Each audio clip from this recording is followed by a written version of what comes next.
welcome to Paranormal Mountain Club. I'm your host, Mark DeLieu. Rising from the Arizona desert like an ancient fortress, Superstition Mountain stands at 5,057 feet, dominating the eastern skyline of Phoenix. The Apache called it Mountain of Thunder, and early settlers learned to fear its maze of canyons and deadly cliffs. What happened here has baffled investigators, paranormal researchers, and the FBI for over a century. And after my investigation, I understand why. Since the 1800s, over 200 people have vanished searching for the lost Dutchman mine. But what happened to Jesse Capin in 2009? And why it took 3 years to find his body in a location search teams had already checked multiple times might finally help us understand why this mountain doesn't just hide its secrets, it claims those who seek them. Before I reveal what was found in Capin's final journal entries and how they connect to a pattern of death stretching back over a century, we need to understand why Arizona's most famous treasure hunt has become its deadliest mystery. Phoenix, Arizona. Summer of 1891. As German immigrant Jacob Waltz lay dying in his modest home, he carried a secret that would launch countless searches and claim scores of lives. For decades, local banks had been cashing in his gold ore, some of the richest ever seen in Arizona. When asked about its source, he'd simply smile and vanish back into the Superstition Mountains for months at a time. But on his deathbed, Waltz finally decided to talk.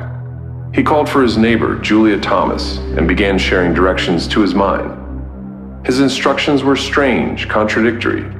He spoke of landmarks visible only at certain times of day, of Apache guardians protecting the area, of dangers beyond rattlesnakes and flash floods.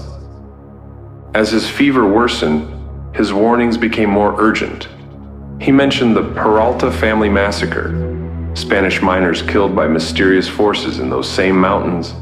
He spoke of things that watched from the shadows, of voices in the darkness that spoke words no human tongue could make. Julia Thomas never found the mine. She spent her entire fortune searching, dying penniless and obsessed with what Waltz had told her in those final hours. She was just the first. The Superstition Mountains began collecting lives with disturbing regularity. In 1931, nearly 40 years after Waltz's death, a veterinarian named Adolf Ruth ventured into the peaks. He carried maps he claimed would lead him to the mine. 6 months later, searchers found his skull, pierced by 2 perfect holes. The rest of his skeleton was discovered 2 miles away. In his pocket, a note claiming he'd found the mine. The official investigation blamed bandits, but the forensic examiner noted something strange about those holes. They didn't match any known weapon of the time. The angles were wrong. The edges showed signs of intense heat. The deaths continued. Each decade brought new victims. Each body raised more questions than answers. 1947, the Peralta stone maps surface, carved rock slabs allegedly showing the mine's location. While experts debate their authenticity, 3 separate expedition teams disappear trying to decode them.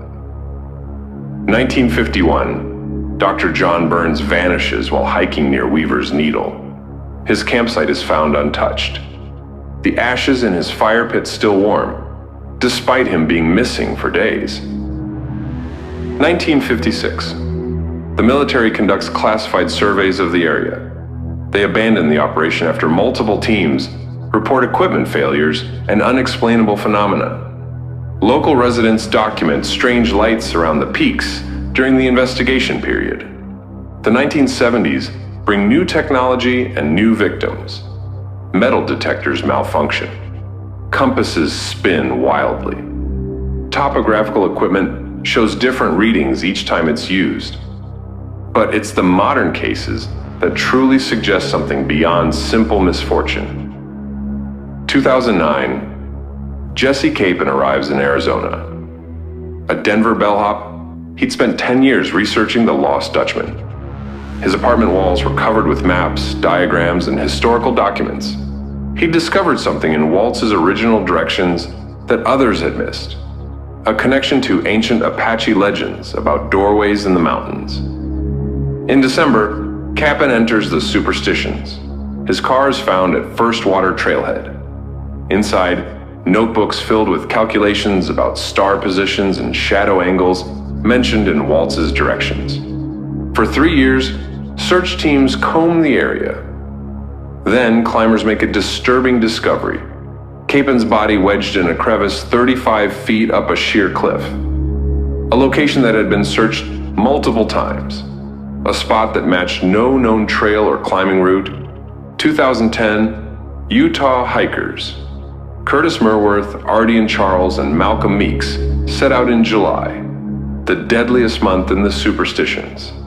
They never returned. Their bodies are found months later, scattered across different areas of the mountain. Each body and location search teams had already checked repeatedly. 2011. Robin Bird vanishes on a day hike. When found, his compass has melted in his hand. The medical examiner notes exposure to heat far beyond what natural desert conditions could create. The same year, Kenny Clark disappears near Yellow Peak. Searchers find only his boots, placed with unnatural precision on a rock outcropping. Local Apache elders have long warned about the Superstition Mountains. Their legends tell of the thunder god protecting something in these peaks, something that isn't gold.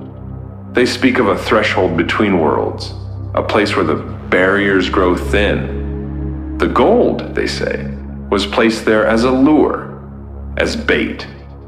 Studying the pattern of disappearances across decades reveals something unsettling. The missing aren't random. When mapped from above, the locations form shapes that match ancient petroglyphs found in caves throughout the region. I recently interviewed surviving members of various search parties. Their stories share disturbing similarities: equipment malfunctions, unexplained sounds, the feeling of being watched. Multiple witnesses describe finding strange marks near recovered bodies, tracks that match no known animal, evidence of extreme heat in freezing conditions. After comparing hundreds of case files, examining witness accounts, and mapping every verified disappearance, a pattern emerges. Something connects Waltz's dying warnings to the modern disappearances. The lost Dutchman's mind isn't just hidden, it's hiding something. The treasure was never the point. The deaths aren't accidents. And that pattern of bodies, it's drawing a map. Not to gold, but to something else. Something that's been waiting in those mountains since before the Apache people arrived. Something that's still waiting now.